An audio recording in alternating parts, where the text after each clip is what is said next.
आता पाहूया टॉप 9 मोठ्या बातम्या। संतोष देशमुख हत्या प्रकरणी बीडच्या पोलीस अधीक्षकांची बदली। पोलीस अधीक्षक अविनाश बारगळांच्या बदलीचे फडणवीसांकडून आदेश। बीडचे पोलीस अधीक्षक अविनाश बारगळ वैद्यकीय रजेवर। मुख्यमंत्र्यांनी बदलीची घोषणा केल्यानंतर अविनाश बारगळ रजेवर। अप्पर पोलीस अधीक्षक सचिन पाणकर यांच्याकडे अतिरिक्त पदभार। शरद पवार दुपारी 2 वाजता माध्यमांशी संवाद साधणार। बीड आणि परभणीमधील दोन्ही घटनांनंतर पवार काय बोलणार याकडे लक्ष। बीडच्या मस्साजोग इथे सरपंच संतोष देशमुख हत्या प्रकरणाला आज 13 दिवस पूर्ण। शरद पवारांच्या दौऱ्याआधी आमच्या राजाला न्याय पाहिजे अशा आशयाचे बॅनर लागले।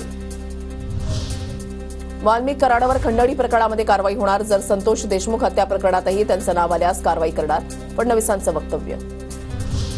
सोमनाथ सूर्यवंशींच्या मृत्यू प्रकरणी न्यायालयीन चौकशी होणार। विधानसभेमध्ये मुख्यमंत्री फडणवीसांची घोषणा। सोमनाथ सूर्यवंशींच्या कुटुंबाला 10 लाखांची मदतही जाहीर।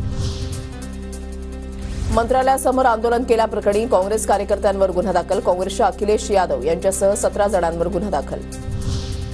कल्याणमधील मराठी कुटुंबाला मारहाण प्रकरणी कुणालाही पाठीशी काढणार नाही। सर्व घटनाक्रम समोर आला, आरोपीवर कारवाई होईल। डीसीपी अतुल झेंडेंची प्रतिक्रिया।